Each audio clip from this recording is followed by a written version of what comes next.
Yeah, welcome to another episode. This is a collaboration between Poetry Africa and the Poetry Café, the first of many. I have my man Ian sitting next to me. I had the pleasure of going to one of his events. I don't know what day it was because it's lots of day. What days was it? Thursday. Thursday. It was Yeah. Thursday. It was Thursday. Yeah. Beautiful event. Reminded me of being home. Seemed just like it was a open mic, in the States. And so we've been talking about how we can build this global network of artistry. And so here to just share, talk, question, answer. So for people that don't know, what is Poetry Africa? Poetry Slam Africa. Poetry Slam Yeah, Africa. there is a Poetry Africa and a Poetry Slam Africa. All right. Well, Oh, correction. Poetry- Collaboration between the Poetry Cafe and Poetry Slam Africa, Yeah. based here in Nairobi, Kenya. Okay. So, Poetry Slam Africa is a poetry platform basically for slam poetry that has been running in Kenya for since 2008. Okay. And we've been sort of like the most consistent poetry platform in this country. Over that particular period of time, we've had so many slam champions come in, go out, transition into other things. And it's one of the, I think, most vibrant slam platforms on the continent. Okay. In the sense that it attracts poets from all over the space to come in and just share some of their artistry, and has grown over the years into some sort of festival. I think over the past 2 years we've been working with 4 days. So people come in from different countries, different nationalities, speaking different languages, and then we just connect over poetry and spoken word. We have workshops, masterclasses, events, showcases, Wow. a concert where sometimes you get people to collaborate with bands or expressive dancers, tap dancers, any sort of related art form. And when is the conference? So it usually happens in January. Okay. The next one we're having it from the 29th of January to the 1st of February, 2026. Wow. Yes. That's coming up soon. Very soon. Coming up very soon. Yeah, we haven't put the communication out yet, but I think that by the time this episode will be out. Yeah, we'll have definitely. So if something. you're hearing this now, Mhm. Poetry Slam Africa, January 2026 is going down in Nairobi. So how would a person apply? You have to apply to come?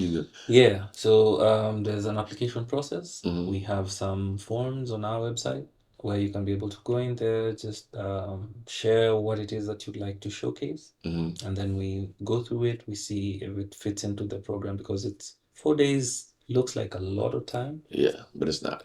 but it's not. Yeah. Yeah. And sometimes you have and especially with poets, most poets go on stage alone. So that pretty much means that if you have 20 poets, you need to get at least 20 hours Yeah. so that you can accommodate all of them, unless you're giving them like maybe 20 minutes or 15 minutes Right. at most. And so is the average showcase during this festival an hour for each poet to perform? Yeah, so generally sessions are broken into hour-long interactions, depending on how you look at the nature of the presentation. So if someone is doing, for example, a play that is rooted in poetry, they're going to have at least 60 minutes to showcase. So it could run anywhere between 45 minutes to 60 minutes. Okay. That's fine. And then now for the individual showcases, you can have an entire length of time to do your thing, or you can collaborate with others so that you split the 60 minutes into, say, like 20, 20, 20. And then everyone gets to express the way they would wish Nice. on that stage. And how long have you been doing this? I've been part of this particular platform for 13 years. 13. Yeah. Goodness gracious, that's a lot. Yeah. And how do you fund something like that? It sounds like a lot of poets in a space performing. So is there a competition? Yes. Okay. So it's the crowning event for the festival is usually the National Poetry Slam, which is the Grand Slam. And it comes off of like a selection that we have throughout the year, where all the poets that we're working with through the selection end up performing at the Grand Slam. Gotcha. So how many poets are in the Grand Slam? Grand Slam is usually between 9 and 12. Okay. Yes. But they've been competing Yeah. throughout the year. Yeah, Get they've to been this competing position. throughout the year. Okay. So Similar to the US. so it culminates into this grand showcase but we try and keep it short so we can have other activities during that particular period. Okay. I know there's usually different formats. One of the things so outside of just my activities running the Poetry Slam in this country, I've been part of the team that's been setting up the World Poetry Slam Championships. Nice. So one of the things that we are doing right now is we're trying to set up a white book, specifically with the different kinds of formats and different kinds of rules that could be used to, could be adopted for the running of a poetry slam. Yeah. So then, in that regard, there's different formats. There's the FIFA formats, there's the Eurovision, Right. and all of them have like different approaches to the competition. But depending on which one you pick, then this is supposed to guide the different people within the different countries running poetry slam. What was the format that's used here in Nairobi? So we have this format where we do 3 rounds. That is the standard. 3 rounds of standard. Yeah, Right. 3 rounds of competition, and then we How many judges? elimination rounds, 5 judges. 5 judges. Yes, All and right. then you drop the High highest and low. lowest. Okay. And So then, you want a 0 to 10? exactly. Okay. Yeah. So Nice. the score is out of 30. Yeah. So just a little Olympic scoring. Yeah. Right. Absolutely. Gotcha. Okay. Is that similar to? Yeah, that's exactly it. Yeah. Yeah, I think the guys were telling me something that was that the scores are going from 0 to 30 or something like that. Yeah. And some slams they were doing. I was like, I've never heard of that before. It is. It's the 3, 10, 10, 10. Yeah, 10, yeah, 10. okay. Yeah. They were just saying that. Okay, good, cool, cool, cool. Well, that's amazing, man. Mhm. We have to talk about me trying to get back in January then. Yeah. Goodness gracious. That's a lot. That's a lot. So again, like, so how do you fund that? Like who's paying for it? Are there grants that you all applying for? Are there application fees that the post submitting to cover things? Is there a hotel sponsor? Like, how are you all making that thing come together? Because I know funding is a huge issue for the arts sector. For the arts, yeah. We find ourselves in a really unique position here, where we are in the midst of sort of like a capitalist setup, and also sort of like a community thing. So for us, I would say we've been self-funding. We just sell tickets and take care of what we can take care of. So basically what we try and do is, depending on the nature of the competition on that year, we'll try and keep our overheads as low as possible so that we can run a seamless competition. Right. We've had instances once in a while where you get maybe someone who's willing to fund, but everyone who comes in has their own demands. There's someone who will come in and say, we want you to do the competition, but you can't charge. Yeah, so we will take care of all your expenses, but you can't charge. So in case someone comes like that, we'll be like, you will have to match what we would make if we were to do, because you can't just give us a portion of what we would make. Right. Yeah, and the whole point of having you on board is to solidify us making some money. Exactly. Yeah. So there's always those challenges. Sometimes some drop off, others stick on and give you something small to help. Right. But then mostly we've been trying to build a model that is sustainable, in the sense of you can sell tickets, get as many people in the room as possible, and then at least you can be able to share that with the artists who are involved. Yeah. So is there prize money associated with the grand? Yeah. There's prize money. Over here we usually do an equivalent. I don't know, an equivalent of like I would say $800. Yeah. Something. 800, 850. Okay. Yeah, Nice. because it's usually about 100,000 shillings, Kenyan shillings. That's not bad. Yeah, so you go set yourself up, and then there's also additional perks to it. You get to qualify to participate in the continental selection for the World Poetry Slam Championships. Nice. You auditioned somebody to that recently also, right? Yeah. So we sent someone to the World Championships in May, and they came second in the world. Nice. Yeah, so that was really, really decent. Yeah, that's really the good. US was fourth. Yeah, Ed Mabry, I think, went. Ed Mabry, yeah. Ed Mabry's been really, really good. Yeah. Yeah, Ed's a good guy. Yeah, definitely. Wow. That's a great thing happening. So when poets come here from other places, do you all have like hotels they can stay in, hotel sponsors? Or? Okay, so far we haven't had a hotel sponsor. We've just had, so we used to have a space of our own, which is basically just a house, called it Spill's House. So we'd set the space up in such a way that it could accommodate some people, and then we get alternative accommodation around that space, Right. so that people can come commune together, and then during the period of the during that period of the festival. And then when it comes to sleeping, they could just move maybe like a house or two down, Right. and then you bring them together during convenings Okay. and for the event. But yes, we've tried. Once we had a hotel sponsor. Yeah, it went really well. Right. But by the time we were doing the next competition, the management had changed. Yeah, so they're like, Yeah, you have things to are start the always conversation changing. again from Yeah. scratch. Yeah. And a lot of times in the States, there are hotels that will sponsor and give you like maybe a block room rate. So for 20 or 30 rooms, they'll give you a discounted rate. So it's still not free in most Yeah. instances, but they will give you a better rate. So Yeah, if all the technically. poets stay at this hotel, Yeah. which makes it easy because everybody's in the same place. So that's potentially an idea also. Okay. Yeah, so I'm really hoping that for this coming festival, some of these things are going to change because we already started conversations with different institutions, different hotels, Right. and just groupings in terms of how we can be able to meet the festival budget. We're still a long ways off. Right. We can't compare it to some of the other festivals that are happening because I know it takes time. yeah, poetry is still considered a very niche art form over here. So the niche needs to be sort of broken because poets, in one way or another, in this country have existed alongside all these other art forms. Right. Yeah, and actually very vibrantly. We've had, I think, some of the biggest names in the creative industry come from poetry. We've had poets go into music. Okay. And at some point, one of the biggest bands in the country was a band that two of them are like slam champions. Wow. Yeah, they're called Hard Band. Okay. Yeah. Is that a format that you all are following with other poets? So I mean, if that's Yeah. something that's actually working, are you all looking at creating a model or blueprint to follow that? Actually, that has been the point. The challenge that we've been having is, the continuity. There's instances where you build something that can be able to accommodate all these poets in terms Right. of like get them to be able to earn a living, be able to generate some revenue for themselves, build brands. Right. But now the challenge that comes most of the times is you have the poets transitioning to other things. There's a better deal that's coming. Yeah. Maybe someone was doing poetry in transition. Right. They were in campus, they had a lot of free time, and then now they get to a point where they're thinking, you know what, I could go look for a job. They get a desk job, they forget about the poetry. Right. Yeah, but then there's others who have, stuck to the path.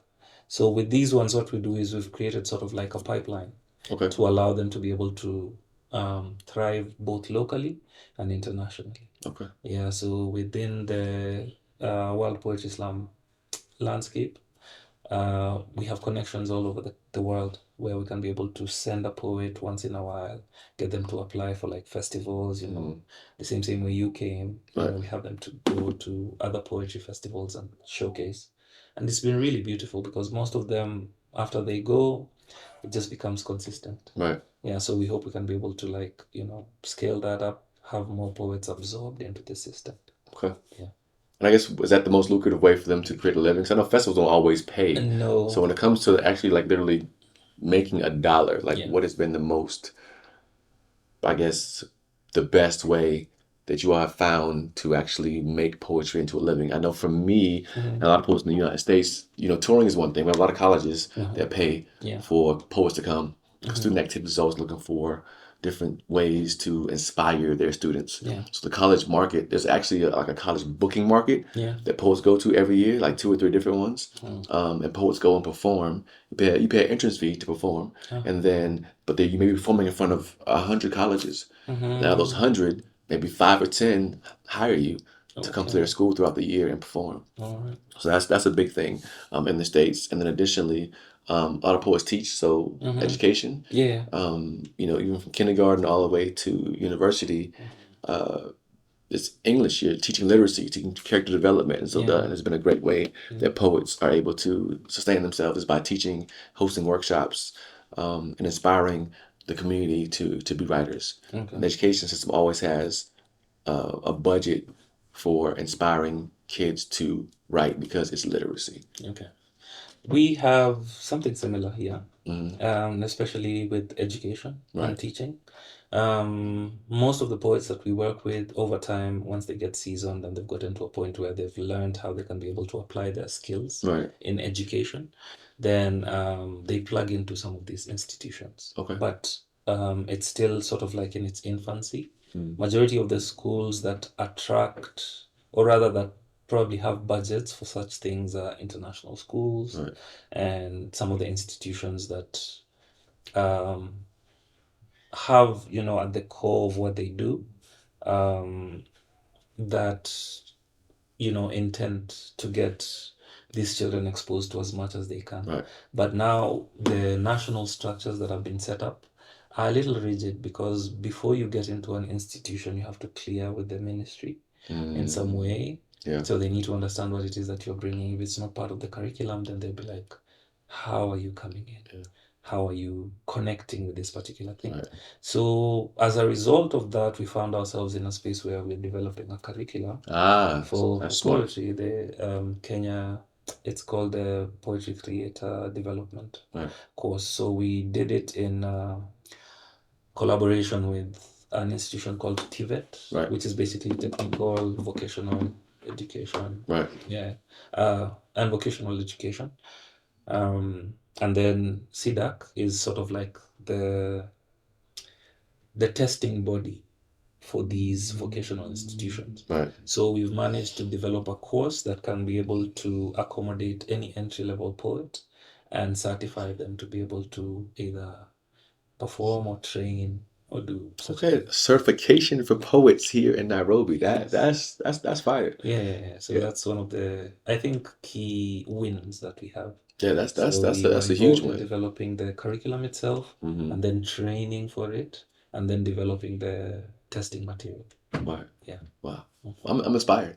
I'm Yeah. inspired. That's super. That's Yeah. super dope, man. Yeah, but now in regards to how to then convert that into revenue generation, you'll realize that the course will be attached to institutions that already exist. Right. So unless now I go into the institution as a trainer, Mm-hmm. then it means that I'll probably just stay on the periphery until Right. Well, can you not, if you all are building the curriculum, can you not own the curriculum? Yeah.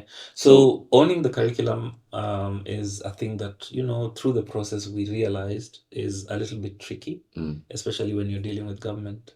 So the government is assisting in Yes. gotcha. No, for them it's like executive producing a project. Yeah. So because the executive produce the project, then they own the project. And if I want to use that particular curriculum to teach, I have to pay them to use it, despite. But you helped create it. Yeah, so the best they said they could do is credit. So our names are on that. It's a really messed up situation, but I'm not really complaining. Right. So what we've managed to do on the side is develop our own curriculum in collaboration with other institutions, other learning institutions that are sort of like autonomous. Right. So with the intention of opening up the space to people who are not necessarily within the government institutional education program or framework. That's good. So I mean, so you're pivoting. So you learn from the first time. Yeah. Now you're doing it again and doing it a little bit different, a little bit A better. little different. But then we also realized that there's a lot of areas we didn't cover when we were developing the curriculum for the schools, Right. with the government. So it's gonna be better. It's gonna be better, and it's gonna be more yours. Yeah. Okay. So I think that works. That works. Question, is the government going to be upset that they have competing curriculum that's even better than theirs? Possibly. Yeah. But I think one of the things that I would like to know from you, and in regards to how you plug into schools, how then do you measure in terms of like the success rate after probably running a program? Right. Or do you just go in, share whatever you share, and then you hope that a few people are going to come out interested? So for me, again, poetry is already part of the curriculum at a school. Okay. It's part of the English curriculum. Oh, so it's not new. So it's not new. Okay. But the way that we teach it is new. Okay. Right? So, for example, a lot of poets and poetry used to teach students in schools are not alive anymore. Right? Yeah. And so they're reading it out of a book. Yeah. But if I come to that classroom and give them the poetry in their face, up close and personal, and then still give them a lesson attached to it. Yeah. Now it's different. Yeah. It's like seeing it on TV, going to a concert, right? So they have a concert in their classroom. Okay. And so then, with that part, then the teachers will also say, okay, what other materials you have, because you're leaving. So what else do you have that I can still keep them going, So right? you share resources. But you can also sell those resources. Okay. Right? So me performing at a school and then saying, here, buy my book. Okay. It's the same as you saying, performing at a show and then saying, here, buy my CD or follow me on YouTube, right? It's just a very similar concept. And so it's already something that's in the governmental system. It's poetry, but we're teaching it in a new way that's more effective, right? Than what they've been using. Okay. Because having a live person in the classroom is always better. It's always better. It's always better. Yeah. So just off of that, I would like to probably find out from you, in terms of now books, because you mentioned, you can get them to get a book. How is poetry publishing in general? What's your experience with poetry publishing? So I think poetry publishing in general is great. Yeah. Probably 80% of people in the world are reading books, right? But for an independent artist, without a publishing deal, it's a little bit different from my aspect. There are some poets that are doing wonderful with their books. They've got publishing deals, and their books are going out to 1,000 people, all over the world, right? But without a machine to push your product, it's kind of difficult to make money, right? So, for me, I've published one book so far. Self-published. Okay. And it has one poem in it. Wow. Yeah. One poem. So I'm an engineer by trade. Okay. I went for industrial engineering. Okay. And poetry was a hobby that became my passion. It became a career. So when poets were publishing books, my thought process was, how many poems are in the book? And the average book has how many poems? Maybe 20, 30 poems. Yeah. So an average book sells for maybe between $10 and $15 for a book. Then when you divide the number of poems in the book by the price, you determine how much each poem is worth. Right? I didn't understand that. I didn't understand the process. Why I would give away all of my poems in a book for one price? So I took a poem, got with the illustrator, paid them to create pictures, and turned that one poem into a children's book called Poetry is Life. Okay. That book is an introduction to poetry for students kindergarten through 4th, 5th grade. Okay. So now every school that I go to, I can automatically sell that school 100 books for all the students in the class, right? Okay. Or I can at least offer it to them and say, I'm coming to your class, and here's a link to the book that I'm going to be using to teach this lesson. So students can buy it or not. Okay. Right? That book costs me about $5 to print. And then I'm able to sell it for $13. Okay. So I'm able to make an $8 profit per book. So again, like a person with a big publishing deal is probably only making $1 or $2 per book. They might be selling more books, but it's again, how much do you own your masters or not? So now I know that if I sell 1,000 books this year, I can make $8,000. Okay. Right? Yeah. And so that's just how I looked at it. And again, it's only one poem. So I think publishing is great, but it just hasn't been what I've done that way with that. I'll get there someday. I think this is an actually very interesting model, because when you look at it in essence, you control the product. And it's sort of like when you're running an indie label and you're thinking, we're going to tour, we're going to sell all our merch, we're going to sell all our albums directly to the consumer. Right. We're going to do vinyl, so it feels like, bigger value. Right. And then you've also added value by bringing in the illustrations and everything else. This is a really interesting model, I think, a lot of poets could borrow from. Yeah. So talk a little bit about Poetry is Life. The book? No. So it started out as a poem. Yeah. Right? There's a poem, Poetry is Life, which actually turned into an album. Yeah. Which Poetry was the single for the album Okay. with a full band. So, Poetry's Life is a poem, it's a book, and it's a song. So off that one poem, I'm getting paid royalties on the music. Yeah. I'm selling it as a book, and I still perform it as a poem. So again, I'm taking that one poem and getting paid 3 times off of it. Yeah. If you start to do every single poem that you own in your collection, you're getting paid 3 times, and you're moving in the right direction. Great pivoting. Yeah.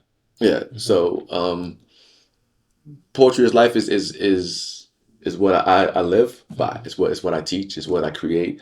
It's what I manifest. Poetry is part of your life every single day. We learn how to the songs we sing when we were younger is poetry. Rap is poetry. On the back of the dollar, it says, "In God We Trust." It's poetry. It's poetry. The Bible is poetry. The Quran is poetry. My definition for poetry is the language of imagination expressed in verse.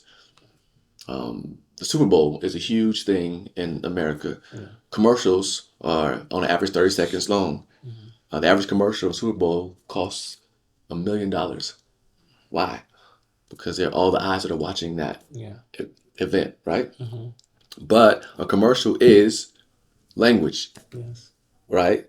Creative language expressed in a verse, right? Using their imagination. It's poetry. It's poetry. And advertising execs and boardrooms are sitting together, creating these ads, and it's nothing but poetry. We do it every single day. So you could be probably a great advertiser if you're a poet. You can be a teacher if you're a poet. You can write scripts if you're a poet. You can act if you're a poet. You can be a theater if you're a poet. So it's part of your life. It's part of everything. And I think that when you're able to say it and then prove it, now the world looks at you differently. Because they're like, oh, I didn't think about it that way. But now they do. And so it's a part of everything. So there's nothing I can't do. People ask me if I can do something, and I don't know if I can or not, but I always say yes. Okay. So what is that's a really good way of looking at it. If you were to connect the two, so generally the question is Poetry is Life and the Poetry Cafe.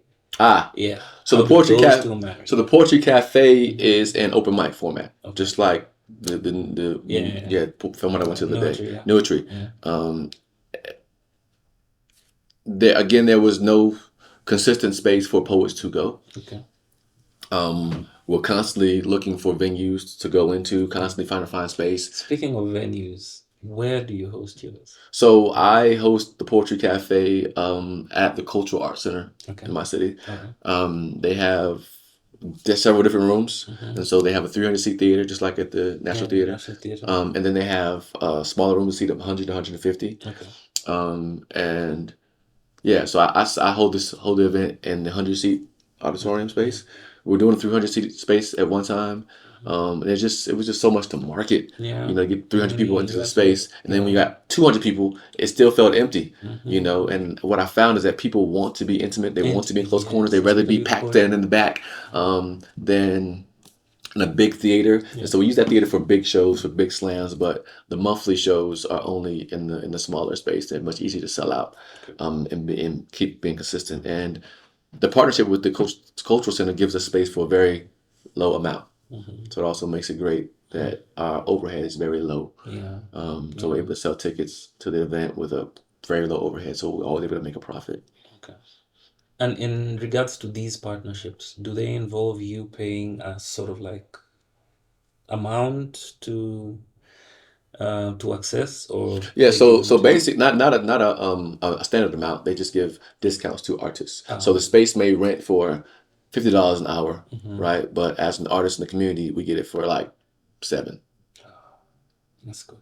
It's great. It's not good. It's great. It's great.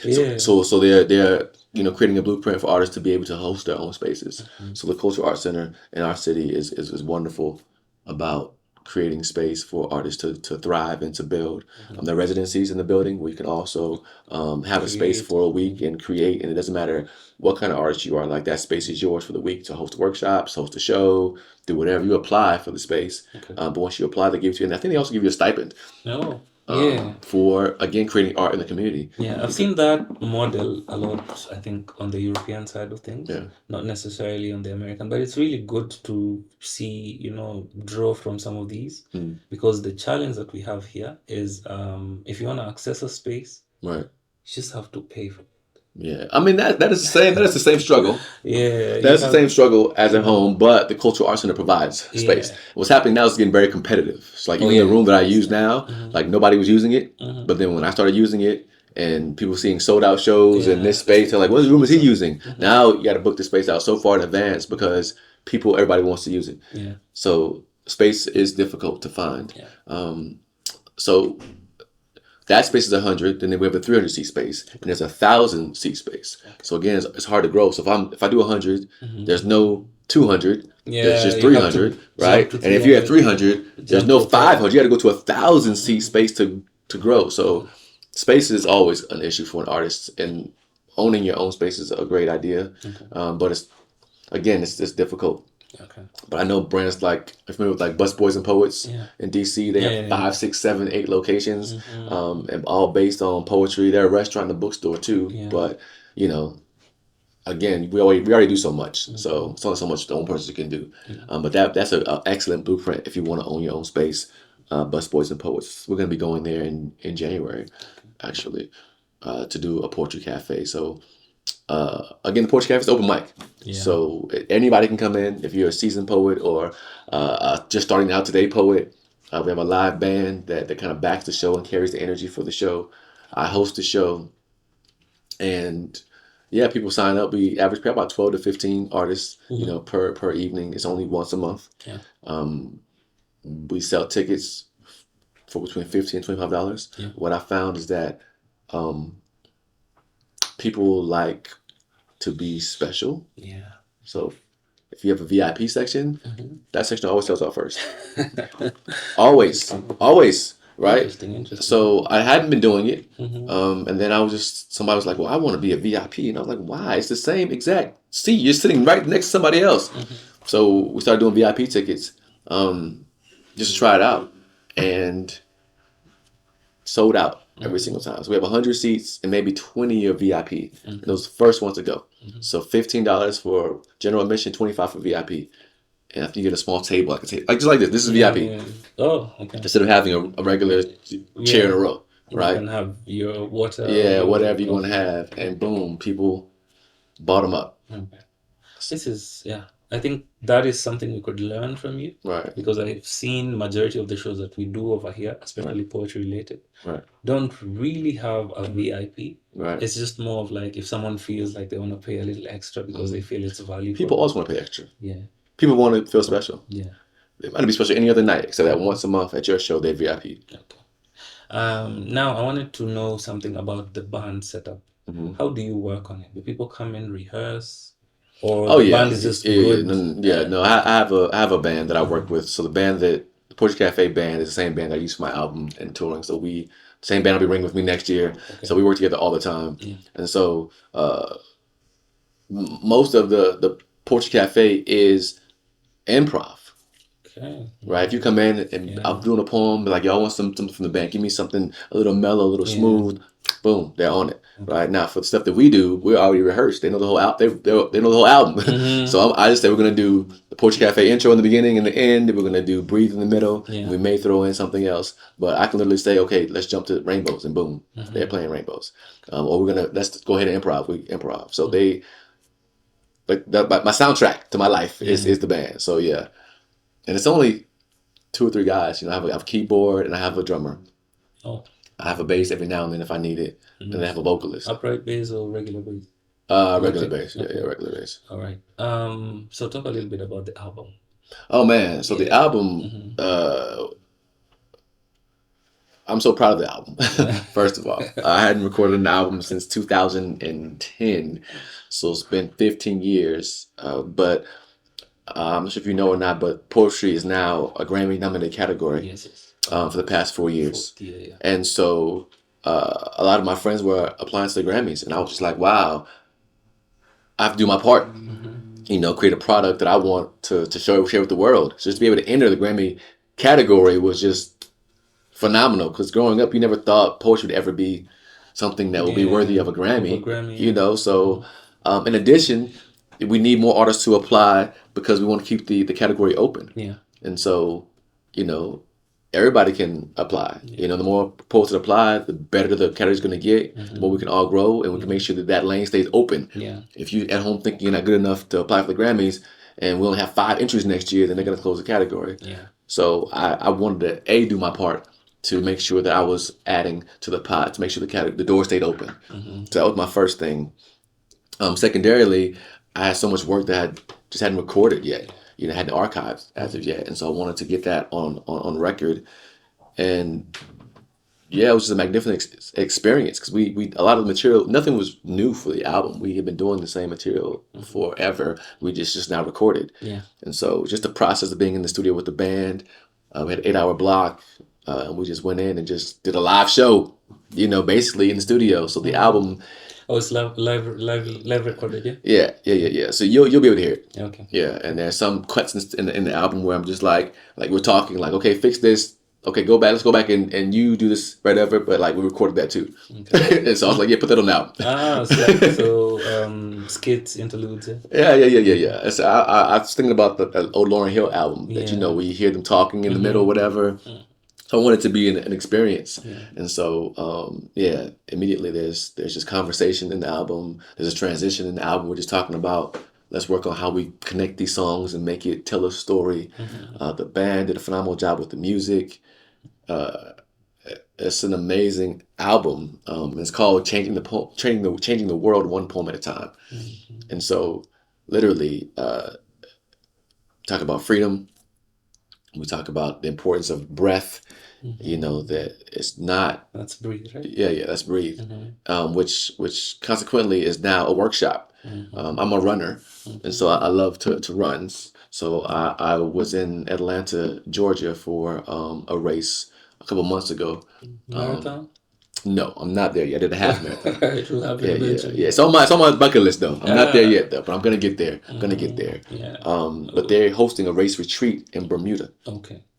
And they were looking for people to submit workshops, you know, to the retreat because it's gonna be a race in Bermuda also, but they're focusing on the retreat part of the aspect, the wellness, especially Black mental health, you know, for Black men and women. And so, man, I was like, I could do a workshop, you know, and I submitted it and they accepted the workshop. So I'll be in Bermuda in March, teaching a workshop using poetry at a race. Interesting. Right. So we don't know what we can do with our art. You know, wellness is huge. I've taught for years with substance abuse using poetry as a resource and for journaling. There's a 12-step program that all addicts follow. Somebody wrote it. Right. So when you're having a bad day, you should read this mantra 5 times. You know, when you think about going to score some drugs, you should write down time, date, your thoughts and feelings and emotions. Read through it, right? So all these things are tools we can use as poets and artists. And now you're at the hospital. Yeah. Right? Yeah. I'm a new father. So there's a poem entitled Dear Son. But again, I also went to a boot camp at the hospital when I was a new father. It's called Daddy Boot Camp, where they're talking to dads about how to change diapers and their experiences. And there's always a dad there that has now had the baby, right? It's like, I didn't know what to do with this baby, but he's here, you know? And so we're able to kind of see and ask questions to the new dad, because we weren't there yet, right? And so I was like, man, I wonder if poetry could be a thing, right? There's so much care placed on mothers. But what about us, right? What if we had a group for dads at a hospital where we could write and journal about our feelings for our new child that we could share with them later? So you leave this workshop could be for 9 months, right? Or however many months before you find out about it, you know? And you sign up for this workshop, and every week, every month, we're checking in, we're journaling, we're whatevering, you know? But we created a business model from a poem. So again, every poem that I do is life. So how can I take this poem and do 8 other things with it? So when you listen to the album, you know that every one of those poems is something else. Right? It is a workshop. It's an idea. It's a concept. So, you know, Dear Son is part of what I'm creating with dads and hospitals. which is Interesting. just an idea. Talk about rainbow. Oh man, so I'll tell you a secret that I haven't told anybody yet. Yeah. But since it happened here, I'll tell you. Okay. So rainbows is just that. It talks about different colors, creeds, nationalities, and how together it's something beautiful.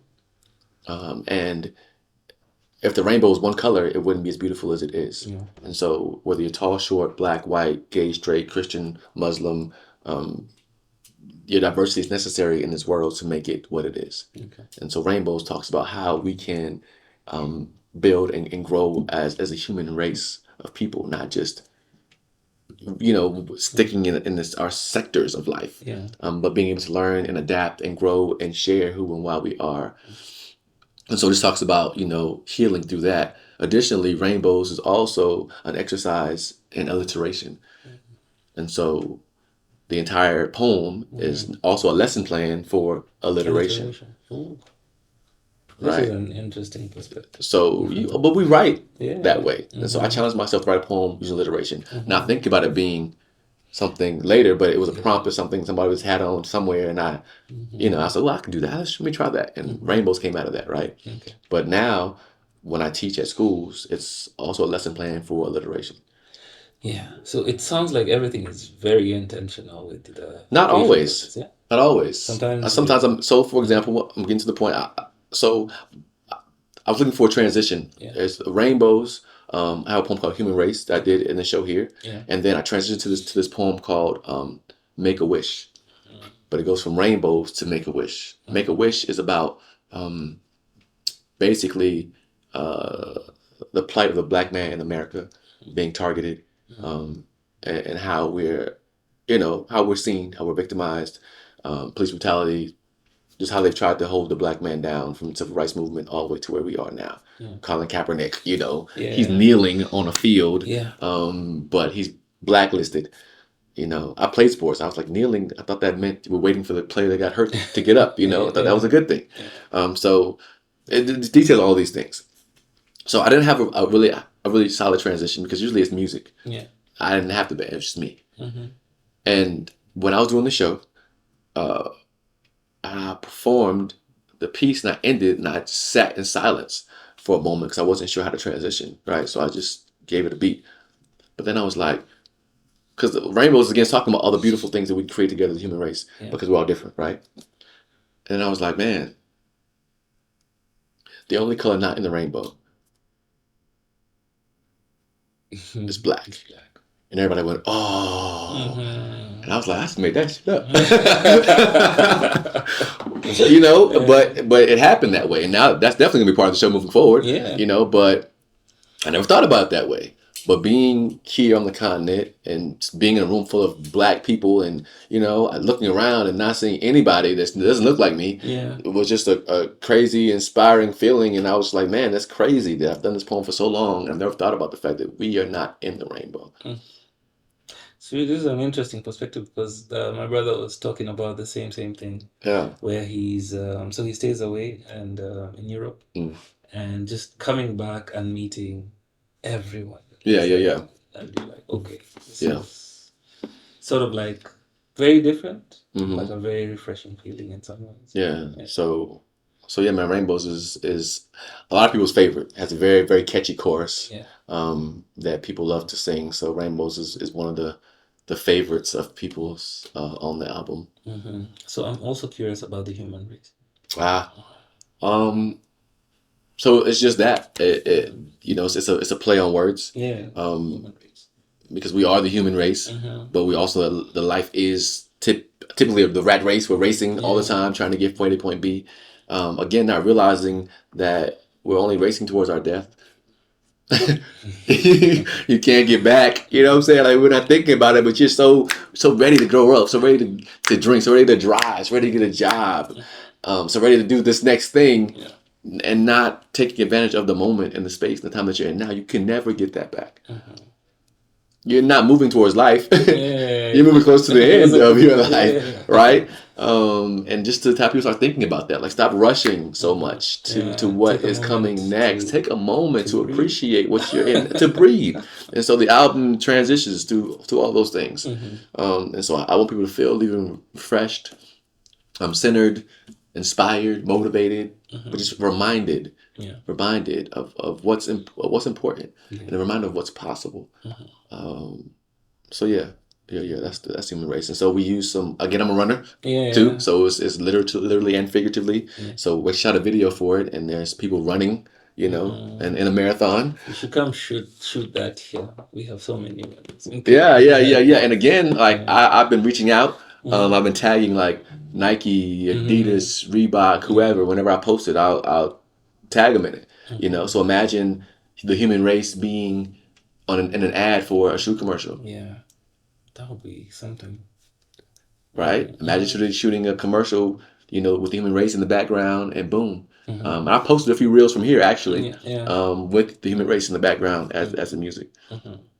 All right. So you've been running while you're around? On the treadmill. Oh, I'm not crazy. I see how y'all drive. I'm not trying to get run over. The treadmill here. I think I'm good with the treadmill. I hate the treadmill, but I think it's a better decision. It works, it works. So I did some miles this morning. So yeah. Okay. So I'd like to segue into sort of like the future, because we've talked about all these collaborations and all these possibilities. What are you looking at? So the Poetry Café is additionally a podcast. Yeah. And I've been doing episodes from here every day, live from Nairobi. We're talking to whoever. And I want the Poetry Café to be a worldwide brand. The Poetry Café, we have the slogan, we feed your mind, your body, and your soul. And so I want to have at least 10 spaces that I go to annually and record a live show. So live from Alaska is the Poetry Café. We're highlighting Eskimo poetry, right? Live from Nairobi is the Poetry Cafe. We're highlighting artists here. Live from Dallas, Texas, right? Every year we pick 10 new spots to go. We're locking the sponsors where everything is paid, right? Yes. Now, I was gonna head into that. How do you fund such an auspicious situation? Self-funded is most of it.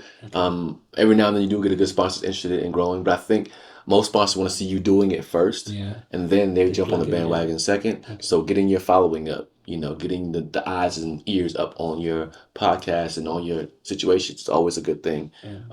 For example, I told companies that I was coming to Nairobi for the International Theater Festival, and I said I'm going to record 10 episodes of the podcast, and I'm looking for 10 businesses to sponsor.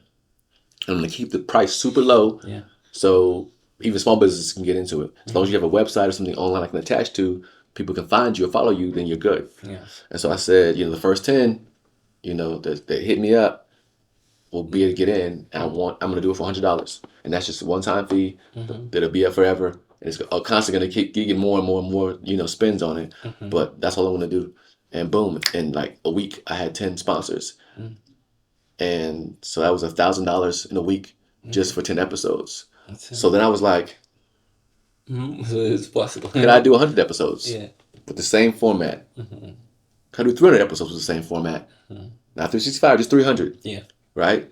And just literally, the Poetry Cafe's in the street today, and we just met John. John, what do you think about poetry, man? Right? So some of them were 10 minutes, some of them were 20 minutes, some of them were 30 minutes to an hour, right?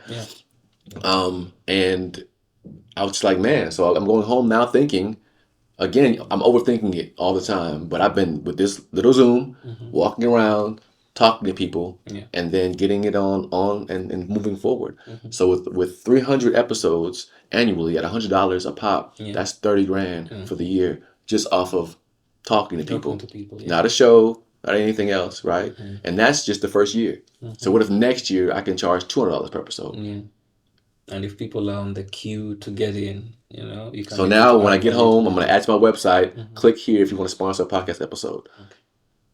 Wow. So I'm always, again, that just came out of this trip. I just made it up. So I think we doubt, we're looking for the blueprint, but we are the blueprint. Yeah, we are the blueprint. Yeah. So I think constantly creating and being innovative is important.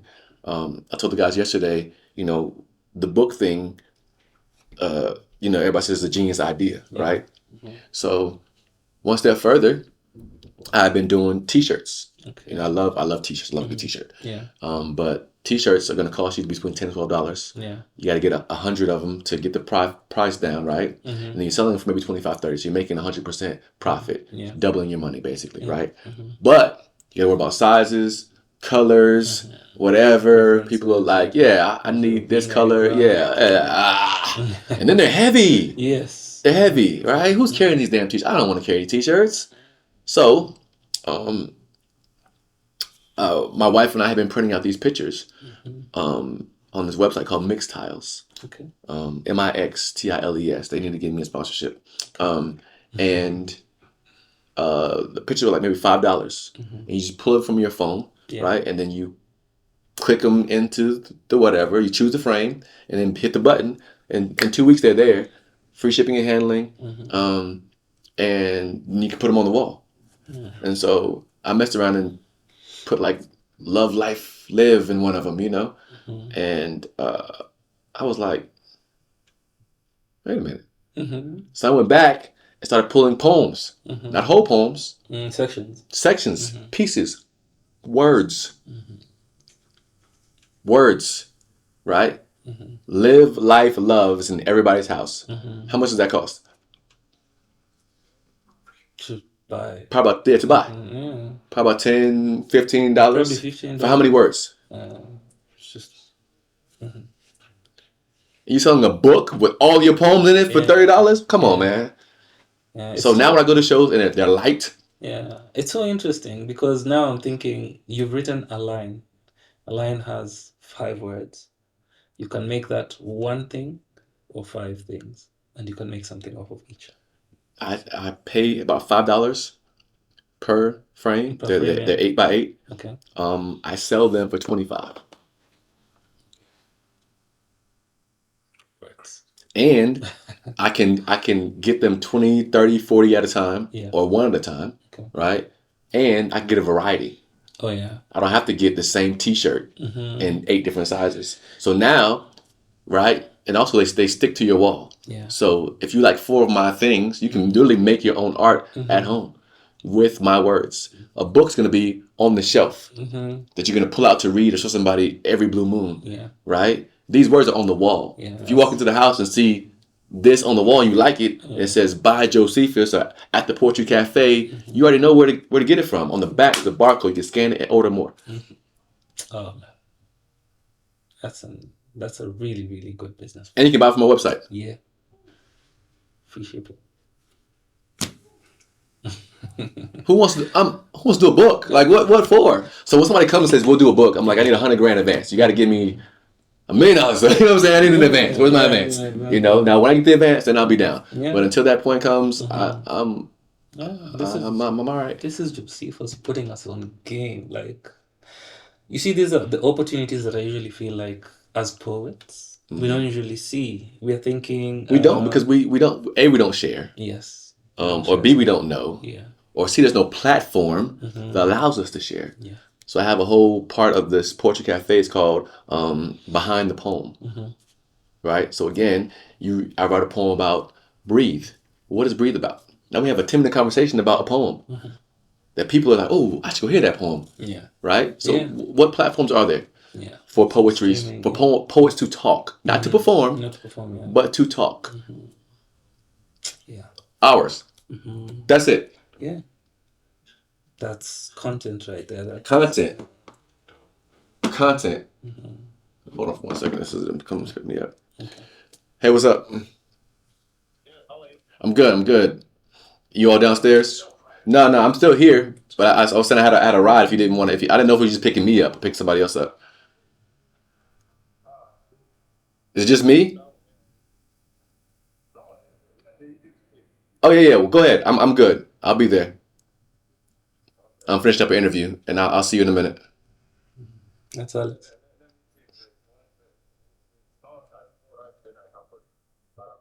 Hey, man, it's me. I'm good. I don't want you to have to drive back just for me. I'll see you in a minute. All right, thanks, man.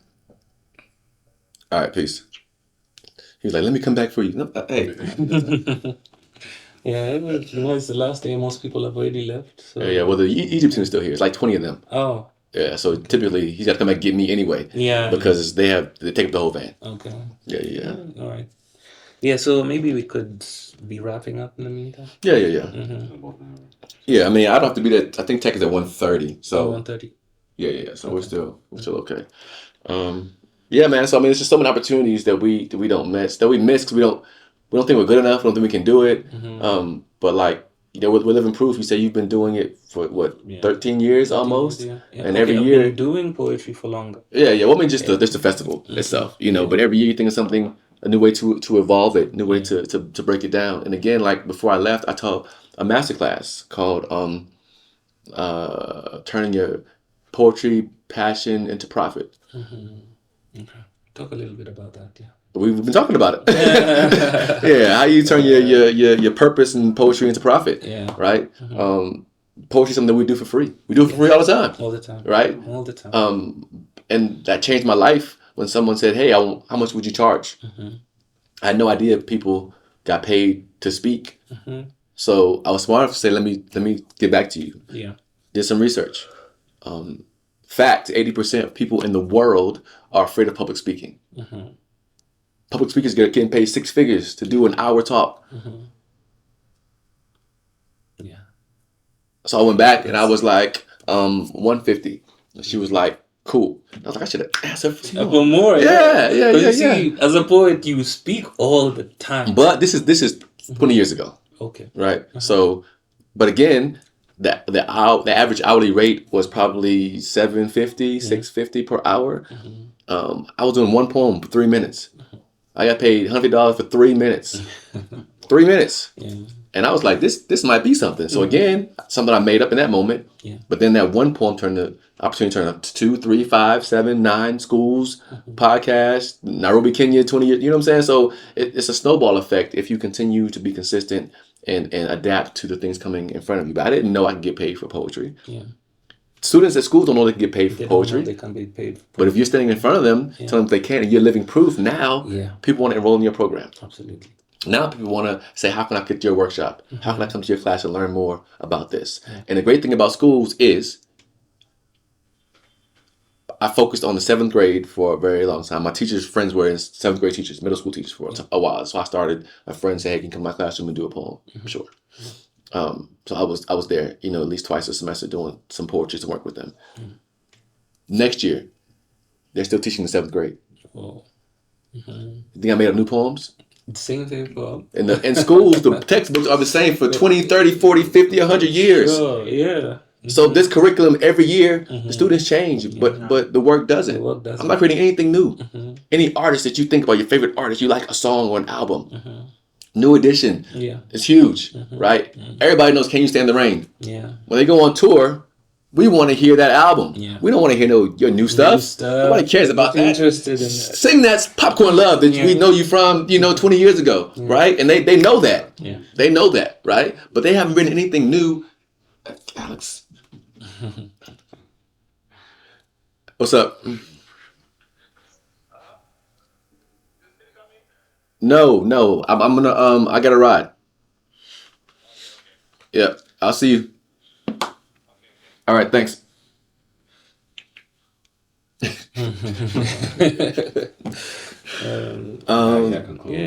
Now about an hour. Okay. Yeah. So we got.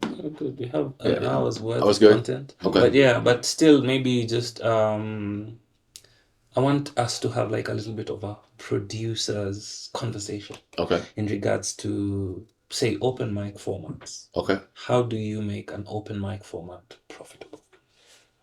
Charge. That's it. Okay. Charge entrance? Yeah. Okay. Build match around it? Yeah. That's it. Just charge. Okay.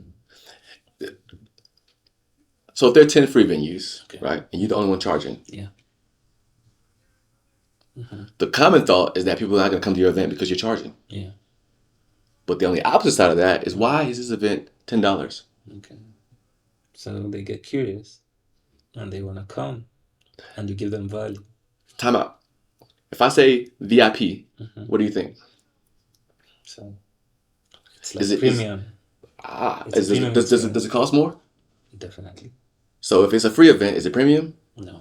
If it costs something, is it premium? No. If it costs something, is it premium? If it costs something, it's free. Yeah. If everything else is free, Yeah. but your event costs, who's premium? Of course, the cost. Yeah. Do you want to be premium or do you want to be You average? want to be premium. You want to have a exclusive experience. I see. People are coming to New Poetry Lounge or whatever. It's going to get you an opportunity to perform in Poetry Slam Africa. Okay. What do you have these other events don't have? The connections. Yes. Right? Yeah.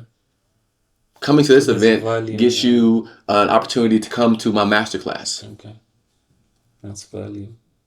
Coming to this gets you the opportunity to travel. To travel, Be or part to of the three. or just simply to have your poem recorded and edited and available to you as an artist to market. Okay. Well, so we need to communicate that clearly, right? Or just charge, or not, or not. Yeah. No, I see. If I say we have the best ribs in North Carolina, are you coming to see? Yeah, I want to see. Why? Because I think. Because it's the best. Yeah. If I say we're the longest running open mic in Nairobi, are you coming? Why?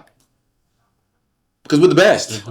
Yeah, did you prove it? No, you just said it. Yeah. It's marketing. It's the same thing in Super Bowl. It's the same concept. Yeah. If you say you're the best, DJ Khaled, we the best. We the best. We didn't even know who he was. We the best. And now we saying that shit. We the best. Like what?